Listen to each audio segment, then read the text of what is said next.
Hello friends, welcome to my channel study for you. So guys, जैसा कि आज जो आपका आरआरबी एनटीपीसी सीबीटी 2 का 13 जून का फर्स्ट शिफ्ट का एग्ज़ाम हो गया दोस्तों, जिसका जो है मैं आपको बिल्कुल 100% एक्यूरेट आंसर के साथ जो है इस वीडियो में बताऊंगा। तो देख लेते हैं कि किस प्रकार के जो है आज आपके 13 जून के फर्स्ट शिफ्ट के एग्ज़ाम में जो है प्रश्न पूछे गए हैं। उससे पहले एक बात और दोस्तों, कि जिन्होंने भी अगर चैनल को सब्सक्राइब नहीं किया है तो रेलवे एनटीपीसी से रिलेटेड पल पल की अपडेट के लिए जो है चैनल को सब्सक्राइब ज़रूर कर दीजिएगा। और बगल में ही आपको एक बेल आइकन यानी घंटे का निशान भी दिख रहा होगा, तो आप उसे भी जो है ज़रूर प्रेस कर दीजिएगा। तो चलिए वीडियो को स्टार्ट करते हैं। तो आज का जो आपका पहला क्वेश्चन आया था कि सत्यशोधक समाज की स्थापना ये जो है किसने की थी। तो देखिए, सत्यशोधक समाज की जो स्थापना है ना, ये 24 सितंबर 1873 में ज्योतिराव गोविंद राय फुले के द्वारा किया गया था। तो ज्योतिराव फुले आपका करेक्ट आंसर होगा। नेक्स्ट आपका यहाँ पर आया था कि राई नृत्य ये जो है किस राज्य का नृत्य है। तो देखिए, ये जो आपका राई नृत्य है ना, ये मध्य प्रदेश राज्य का नृत्य है। तो मध्य प्रदेश आपका करेक्ट आंसर होगा। नेक्स्ट आपका यहाँ पर आया था कि बाबर कितनी आयु में जो है फरगना की गद्दी पर बैठा था। तो देखिए, सबसे पहले तो आप ये जान लीजिए कि बाबर का जो जन्म है ना, ये 23 फरवरी 1483 को हुआ था। और बाबर की पिता की मृत्यु के बाद जो है बाबर फरगना की गद्दी पर बैठे थे। और उस समय जो बाबर की आयु हो रही थी ना, वो 12 वर्ष हो रहा था। तो 12 वर्ष की आयु में जो है ये फरगना की गद्दी पर बैठे थे। तो 12 वर्ष आपका यहाँ पे करेक्ट आंसर होगा। नेक्स्ट क्वेश्चन आपका यहाँ पर आया था कि 2011 की जनगणना के अनुसार सबसे ज़्यादा जनसंख्या घनत्व ये जो है किस राज्य का है। तो देखिए, 2011 की जो जनगणना हुई थी उसके अकॉर्डिंग सबसे ज़्यादा जो जनसंख्या घनत्व रहा था ये आपका बिहार का रहा था। कितना रहा था? तो 1102 व्यक्ति प्रति किमी रहा था। तो बिहार आपका यहाँ पे करेक्ट आंसर होगा। नेक्स्ट आपका यहाँ पर आता है कि 2011 की जनगणना के अनुसार भारत का सबसे अधिक जनसंख्या वाला राज्य कौन था। तो देखिए, सबसे अधिक जो जनसंख्या वाला राज्य था ना, ये उत्तर प्रदेश था। वहीं अगर सेकंड की बात कर ले तो ये आपका महाराष्ट्र था। तो ये भी आपको ध्यान में रखना है। तो उत्तर प्रदेश आपका करेक्ट आंसर होगा। नेक्स्ट आपका यहाँ पर आता है कि टोक्यो ओलंपिक 2020 में 69 किग्रा वर्ग में जो है बॉक्सिंग में कांस्य पदक ये जो है किसने जीता था। तो देखिए, सबसे पहले तो आप ये जान लीजिए, टोक्यो ओलंपिक 2020 में भारत ने टोटल जो है 7 पदक जीते थे, जिसमें 1 गोल्ड, 2 सिल्वर और 4 ब्रॉन्ज मेडल भारत के द्वारा जीता गया था। और भारत जो है इसमें 48वें पायदान पे जो है रहा था। वहीं अगर 69 किग्रा वर्ग की बात कर ले तो बॉक्सिंग में कांस्य पदक जो है ये लवलीना बोर्गोहेन ने जीता था। तो लवलीना बोर्गोहेन आपका करेक्ट आंसर होगा। वहीं अगर आगे के शिफ्टों में मीराबाई चानू के बारे में पूछा जाए तो देखिए, मीराबाई चानू ने महिला वेट लिफ्टर 49 किलोग्राम वर्ग में जो है ये सिल्वर मेडल जीती थी। वहीं रवि दहिया के बारे में अगर बात कर ले तो 57 किग्रा भार वर्ग कुश्ती में जो है ये सिल्वर मेडल जीते थे। वहीं अगर बजरंग पूनिया की बात कर ले तो बजरंग पूनिया ने जो है फ्री स्टाइल कुश्ती के 65 किग्रा भार वर्ग में जो है ये ब्रॉन्ज मेडल जीते थे। तो ये सारे फैक्ट आपको ध्यान में रखना है।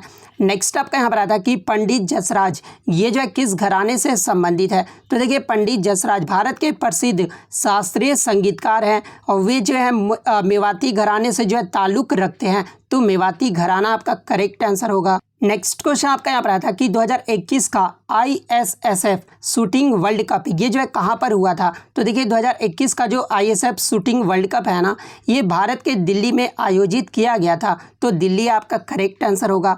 नेक्स्ट आपका यहाँ पर आता है कि राष्ट्रीय फ्लोरेंस नाइटिंगेल पुरस्कार 2020 से जो है ये किसे सम्मानित किया गया है। तो देखिए, 2020 से राष्ट्रीय फ्लोरेंस नाइटिंगेल पुरस्कार से जो है ये ब्रिगेडियर SV सरस्वती को जो है सम्मानित किया गया है। तो SV सरस्वती आपका करेक्ट आंसर होगा। बात कर ले फ्लोरेंस नाइटिंगेल पुरस्कार के बारे में, तो ये जो आपका भारतीय नर्सिंग परिषद द्वारा ये जो है पुरस्कार दिया जाता है। और प्रत्येक वर्ष 12 मई को जो है देश के नर्सिंग के क्षेत्र में बेहतर काम करने वाली नर्सों को जो है राष्ट्रीय फ्लोरेंस नाइटिंगेल पुरस्कार जो है ये दिया जाता है। बात कर ले इसकी शुरुआत कब हुई थी, तो 1973 में भारत सरकार के परिवार एवं कल्याण मंत्रालय की ओर से इसकी जो है शुरुआत किया गया था। वहीं अगर बात कर ले 2021 का राष्ट्रीय फ्लोरेंस नाइटिंगेल पुरस्कार ये जो है किसे मिला है, तो ये भानुमति घिवला को दिया गया है। तो ये फैक्ट भी आपको ध्यान में रखना है। नेक्स्ट आपका यहाँ पर आता है कि राष्ट्रीय जलमार्ग 1 इलाहाबाद को जो है किससे जोड़ता है? तो देखिए ये जो आपका राष्ट्रीय जलमार्ग 1 है ना, ये आपका इलाहाबाद, जिसका अभी नया नाम प्रयागराज कर दिया गया है, और ये जो आपका हल्दिया से जोड़ता है, तो हल्दिया आपका करेक्ट आंसर होगा। बात कर ले राष्ट्रीय जलमार्ग 1 की लंबाई अगर पूछी जाए तो इसकी जो लंबाई है वो 1680 किलोमीटर है, तो ये भी आपको ध्यान में रखना है। नेक्स्ट क्वेश्चन आपका यहाँ पर आया था कि convert 37 degree Celsius into Fahrenheit, यानी 37 डिग्री सेल्सियस को जो है फ़ारेनहाइट में कन्वर्ट करना था। तो देखिए सेल्सियस को अगर फ़ारेनहाइट में कन्वर्ट करना है ना, तो ये आपका फार्मूला होता है F = C × 9/5 + 32 होता है, और C के जगह पे आपको क्या रखना होगा? तो 37 आपको रखना होगा। तो जब आप 37 रखोगे ना, तो फ़ारेनहाइट जो हमारा 98.6 डिग्री फ़ारेनहाइट जो है वो निकल कर आएगा, तो 98.6 आपका करेक्ट आंसर होगा। नेक्स्ट आपका यहाँ पर आता है कि भारतीय संविधान का 73वां संशोधन ये जो है किससे संबंधित है? तो देखिए भारतीय संविधान का जो 73वां संशोधन है ना, ये जो आपका पंचायती राज व्यवस्था से संबंधित है, तो पंचायती राज व्यवस्था आपका करेक्ट आंसर होगा। नेक्स्ट आपका यहाँ पर आता है कि माउंट आबू पर्वत ये जो श्रृंखला है ना, ये किस पर्वत श्रृंखला का भाग है? तो देखिए माउंट आबू राजस्थान में अरावली पर्वत श्रृंखला पर स्थित एक हिल स्टेशन है, तो अरावली पर्वत श्रृंखला आपका करेक्ट आंसर होगा। नेक्स्ट आपका यहाँ पर आता है कि रेडो का जो है शॉर्टकट की कौन सी है? तो देखिए रेडो के लिए जो शॉर्टकट कुंजी होता है ना, ये Ctrl+Y होता है, तो Ctrl+Y आपका करेक्ट आंसर होगा। नेक्स्ट क्वेश्चन आपका यहाँ पर आता है कि संपत्ति के अधिकार को भारतीय संविधान के किस संशोधन द्वारा जो है मौलिक अधिकारों को सूची से हटा दिया गया था? तो देखिए संपत्ति के अधिकार को भारतीय संविधान के 44वां जो संविधान संशोधन हुआ था 1978 में, इसे जो है मौलिक अधिकारों की सूची से हटाकर जो है इसे कानूनी अधिकार के रूप में नए अधिनियम 300A में रखा गया है, तो 44वां संविधान संशोधन आपका करेक्ट आंसर होगा। नेक्स्ट आपका यहाँ पर है कि अशोक के अधिकांश अभिलेख ये जो है किस भाषा और लिपि में लिखे गए थे? तो देखिए अशोक के जो अधिकांश अभिलेख है ना, ये 3 भाषाओं में लिखे गए थे, और वो 3 भाषाएं कौन कौन से हैं? तो एक आपका प्राकृत, यूनानी और अरामाइक, इन 3 भाषाओं में जो है अशोक के अधिकांश अभिलेख लिखे गए थे। और बात कर ले प्राकृतिक शिलालेख के बारे में, तो ये मुख्य रूप से जो है खरोष्ठी और ब्राह्मी लिपियों में लिखा गया था, तो ये फैक्ट भी आपको ध्यान में रखना है। नेक्स्ट आपका यहाँ पर आता है कि कासु ब्रह्मानंद रेड्डी राष्ट्रीय उद्यान ये जो है किस प्रदेश में है? तो ये आपका तेलंगाना में है। नेक्स्ट आपका यहाँ पर आता है कि 9वीं अनुसूची ये जो है किससे संबंधित है? तो ये आपका भूमि सुधार से संबंधित है। नेक्स्ट आपका आता है कि भाग 9 ये जो है कौन से संविधान संशोधन में जोड़ा गया था? तो देखिए भाग 9 को जो है ये 73वें संशोधन द्वारा जोड़ा गया था, तो 73वां आपका करेक्ट आंसर होगा। नेक्स्ट आपका यहाँ पर आता है कि 2020 में विश्व का सबसे बड़ा दुग्ध उत्पादक देश कौन सा है? तो देखिए विश्व का जो सबसे बड़ा दुग्ध उत्पादक देश है ना, ये भारत है, तो भारत आपका करेक्ट आंसर होगा। नेक्स्ट आपका यहाँ पर आता है कि द्वितीय पंचवर्षीय योजना में राष्ट्रीय आय में जो है कितने % बढ़ाने की योजना बनाई गई थी? तो देखिए द्वितीय पंचवर्षीय योजना में राष्ट्रीय आय में 25% की बढ़ोतरी करने का जो है सरकार द्वारा लक्ष्य निर्धारित किया गया था, तो 25% आपका करेक्ट आंसर होगा। नेक्स्ट आपका यहाँ पर आता है कि वह स्वतंत्र संस्था जो केंद्र सरकार एवं राज्य सरकार के वित्त एवं लेखा की जो है जाँच कर सकता है। तो देखिए भारत के नियंत्रक और महालेखा परीक्षक यानी CAG controller and auditor general of India के द्वारा जो है केंद्र सरकार एवं राज्य सरकार के वित्त एवं लेखा की जांच जो है वो की जा सकती है, तो CAG आपका करेक्ट आंसर होगा।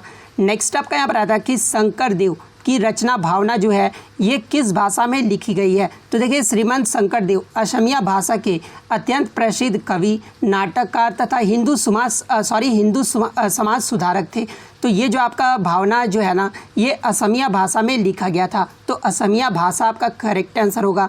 नेक्स्ट आपका यहाँ पर आता है कि राष्ट्रपति पर महाभियोग संविधान के अतिक्रमण पर लगाया जाता है, और ये कहाँ पर लगाया जा सकता है? जहाँ पे ऑप्शन में आपका लोकसभा, राज्यसभा, लोकसभा प्लस राज्यसभा दोनों आपका दिया हुआ था। तो देखिए राष्ट्रपति पर महाभियोग करने के लिए जो है संसद के दोनों सदनों में इस प्रस्ताव को जो है प्रस्तुत किया जाता है, और कम से कम 2/3 सदस्यों के बहुमत के बाद ही जो है राष्ट्रपति को पद से मुक्त किया जा सकता है। तो ऑप्शन के अकॉर्डिंग लोकसभा प्लस राज्यसभा दोनों जो है आपका यहाँ पे करेक्ट आंसर होगा। नेक्स्ट आपका यहाँ पर आता कि विश्व के महाद्वीप टेक्टोनिक प्लेट से की हलचल से अलग हुए थे और इससे पहले इस संपूर्ण भूभाग को जो है किस नाम से जाना जाता था। तो देखिए इससे पहले संपूर्ण भूभाग को जो है ये पैंजिया के नाम से जाना जाता था। तो पैंजिया आपका करेक्ट आंसर होगा। नेक्स्ट आपका यहाँ पर आता कि 1944 में गांधीवादी योजना की व्याख्या ये जो है किसके द्वारा किया गया था। तो देखिए आचार्य श्रीमन नारायण अग्रवाल के द्वारा 1944 में जो है गांधीवादी योजना को जो है शुरुआत किया गया था, यानी प्रतिपादित किया गया था। तो आचार्य श्रीमन नारायण आपका करेक्ट आंसर होगा। नेक्स्ट आपका यहाँ पर आता कि सितंबर 2021 में फार्मूला 1 इटालियन ग्रैंड प्रिक्स किसने जीता है। तो देखिए 2021 का जो इटालियन ग्रैंड प्रिक्स है ना, ये डैनियल रिकियार्डो ने जीता है। तो डैनियल रिकियार्डो आपका करेक्ट आंसर होगा। नेक्स्ट आपका यहाँ पर आता कि मकर संक्रांति को पौष संक्रांति ये जो है किस राज्य में कहा जाता है। तो देखिए पौष संक्रांति जो है ये पश्चिम बंगाल में मकर संक्रांति को कहा जाता है। तो पश्चिम बंगाल आपका करेक्ट आंसर होगा। नेक्स्ट आपका यहाँ पर आता कि कोपा कप 2021 फुटबॉल चैंपियनशिप के फाइनल में जो है ब्राज़ील को किसने हराया था। तो देखिए 2021 कोपा कप में जो है अर्जेंटीना ने ब्राज़ील को 1-0 से हराया था। तो अर्जेंटीना आपका करेक्ट आंसर होगा। नेक्स्ट आपका यहाँ पर आता है कि कालिदास ने टू लवर्स के लिए कौन से पुस्तक में वर्णन किया गया। तो देखिए कालिदास ने टू लवर्स के लिए जो पुस्तक में वर्णन किया है ये मालविका अग्निमित्रम में जो है वर्णन किया है। तो मालविका अग्निमित्रम आपका यहाँ पे करेक्ट आंसर होगा। नेक्स्ट आपका यहाँ पर आता कि जैव ईट ये जो है किस आईआईटी के द्वारा बनाया गया था। तो देखिए ये जो आपका जैव ईट है ना, ये हैदराबाद आईआईटी के द्वारा बनाया गया था। तो हैदराबाद आईआईटी आपका करेक्ट आंसर होगा। नेक्स्ट आपका यहाँ पर आता कि TANWA का जो है फुल फॉर्म पूछा गया था। तो देखिए तानवा का जो फुल फॉर्म होता है ना, ये तमिलनाडु वुमेन इन एग्रीकल्चर होता है। तो ये फुल फॉर्म आपका करेक्ट आंसर होगा। नेक्स्ट आपका यहाँ पर आता कि monopolies and restrictive trade practice act यानी MRTP अधिनियम जो है ये भारत में कब लागू हुआ था। तो देखिए MRTP एक्ट को जो है 18 दिसंबर 1969 को जो है पारित हुआ था और 27 दिसंबर को 1969 को जो है राष्ट्रपति के हस्ताक्षर हो गए थे, लेकिन इसे जो है 1 जून 1970 को जो है देश में लागू किया गया था। तो 1 जून 1970 आपका करेक्ट आंसर होगा। तो इतने क्वेश्चन जो है आज मुझे बच्चों के द्वारा मिले हैं जो कि 100% रियल और ऑथेंटिक हैं। तो अगर वीडियो अच्छी लगी हो तो वीडियो को जो है लाइक ज़रूर कर दीजिएगा। चैनल पर नया है तो चैनल को सब्सक्राइब ज़रूर कर दीजिएगा। और यदि आपको PDF चाहिए तो मैं टेलीग्राम का जो लिंक है आपको डिस्क्रिप्शन में प्रोवाइड कर दूंगा, आप वहां से इजीली इसका PDF ले सकते हैं। तो मिलते हैं नेक्स्ट वीडियो में, तब तक thank you, all the best.